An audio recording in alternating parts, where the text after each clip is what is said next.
नमस्कार श्रोते हो, रेडिओ जयंतच्या आनंदी कट्ट्यावर मी अनुराधा आपण सर्वांचं मनपूर्वक स्वागत करते. श्रोते हो, मैत्रीमधली मंदी या शीर्षकाखाली एक फार सुंदर लेख वाचनात आला.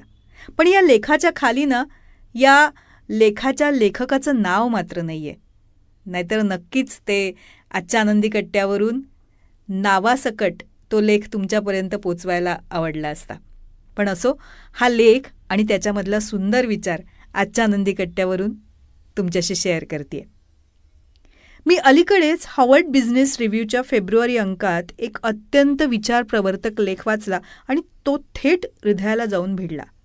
या लेखामध्ये ना, फ्रेंडशिप रिसेशन म्हणजेच मैत्रीमधली मंदी कशी आपल्या दैनंदिन व्यवहारात शिरकाव करतेय हे अतिशय प्रभावीपणे मांडलं. अमेरिकन पर्स्पेक्टिव्ह सर्व्हेनुसार 1990 पासून अमेरिकन प्रौढांमध्ये एकही जवळचा मित्र नाहीये असं सांगणाऱ्यांचं प्रमाण 4 पट वाढलंय, 12% गेले ते. तर 10 किंवा अधिक जवळचे मित्र आहेत असं सांगणाऱ्यांचं प्रमाण 1/3 कमी झालंय. माझं मत आहे की जर भारतातल्या शहरी भागात असाच जर एखादा सर्व्हे केला ना, तर त्याचा कल काहीसा असाच दिसून येईल. आपल्याकडे ओळखी वाढतायत पण खरे मित्र कमी होत आहेत, हो ना. पूर्वी अशा वेळा होत्या की आपण नवीन शहरात असलो तरी एखाद्या रेस्टॉरंटमध्ये गेलो, बसलो तरी ओळखीच्या अनोळखी मित्रांशी सहज गप्पा रंगल्या असं सहज घडलं असतं. पण आजकाल अनेक जण एकटे टेबलवर बसतात गर्दीकडे पाठ करून. अमेरिकेतल्या एका अलीकडच्या सर्व्हेप्रमाणे एकट्यानं जेवणं हे प्रकार मागच्या 2 वर्षात 29% वाढलेत. स्टॅनफोर्ड युनिव्हर्सिटी तर आता विद्यार्थ्यांना सामाजिक जीवन उद्देशपूर्वक शिकवण्यासाठी डिझाईन फॉर हेल्दी फ्रेंडशिप्स या नावाचा अभ्यासक्रम चालवतीये. हे सगळं फक्त एक सामाजिक बदल म्हणून नाही आहे, तर एक सांस्कृतिक संकट आहे. मैत्रीसाठी वेळ काढणं ही केवळ लक्झरी राहिलेली नाही, तर ती आता एक प्राथमिकता असलीच पाहिजे.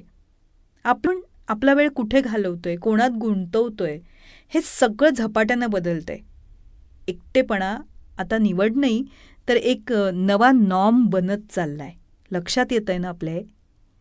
आणि जर योग्य पद्धतीने जर हा नॉर्म वापरला गेला नाही ना, तर हा एकटेपणा मित्र न बनवण्याचीच नाही, तर मैत्री टिकवण्याची क्षमता सुद्धा गमावून बसतो.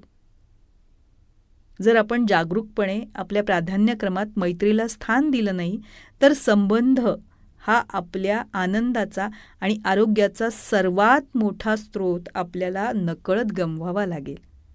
पूर्वी जिथे नैसर्गिकरित्या मैत्री फुलायची अशा संस्था म्हणजे काही धार्मिक कार्यक्रम, क्लब्स, क्रीडा संघटना, स्वयंसेवी संस्था आता संख्येनं आणि प्रभावानं दोन्ही प्रकारे कमी होत चालले आहेत.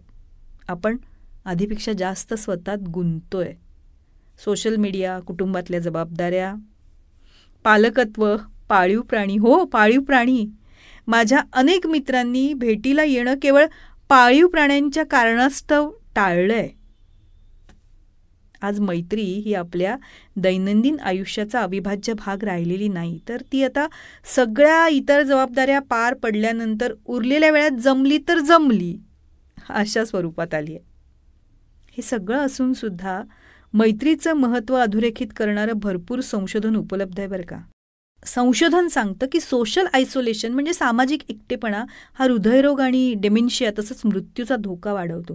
म्हणजे रोज 15 सिगारेट पिण्या इतकं हे धोकादायक असू शकतं. मैत्री ही मानसिक, शारीरिक आणि भावनिक आरोग्य सुधारते. हार्वर्ड युनिव्हर्सिटीच्या 80 वर्ष चाललेल्या प्रसिद्ध अभ्यासक्रमात हे स्पष्ट सांगितलंय की आपल्या आयुष्यातल्या आरोग्य आणि आनंद याचा सर्वात मोठा प्रेडिक्टर म्हणजे भविष्यवक्ता म्हणजे तुमचं धन किंवा व्यावसायिक यश नाही आहे, तर तुमचे निकटवर्तीय संबंध आणि मैत्री आहे. जसं गुंतवणूक वाढण्यासाठी वेळ लागतो ना, तसं मैत्रीचं सुद्धा आहे. ती काही एका दिवसात होत नाही, तिच्यासाठी वेळ लागतो. प्रयत्न आणि मनापासूनचा सहभाग त्यात हवा असतो. म्हणूनच मंडळी, मैत्री करण्यासाठी, ती टिकवण्यासाठी, आयुष्यात आनंद मिळवण्यासाठी आणि आनंद देण्यासाठी माफ करा. विसरून जा. गरज वाटली तर माफी मागा, फोन करा, ट्रीप, गेट टुगेदर प्लॅन करा. या लेखाच्या शेवटी मिर्झा गालिब यांचा एक फार सुंदर शेर दिलाय. तो असा आहे, दोस्तों के साथ जी लेने का मौका दे दे ए खुदा. दोस्तों के साथ जी लेने का मौका दे दे ए खुदा, तेरे साथ तो मरने के बाद भी रह लेंगे. म्हणूनच श्रोते हो, मित्रमैत्रिणी बनवायला हवेत. मैत्रीचं एक सुदृढ नातं जपायला हवं, वाढवायला हवं, कारण त्यातून मिळणाऱ्या आनंदाची तुलना कशाशीही होऊ शकत नाही. हो ना?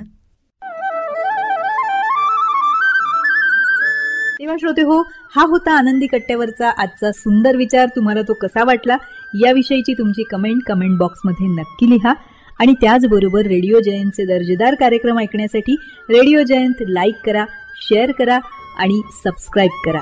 रेडिओ जयंतचं सबस्क्रिप्शन फ्री आहे. आणि त्याचबरोबर नोटिफिकेशनसाठी बेल आयकॉनवर क्लिक करायला सुद्धा विसरू नका.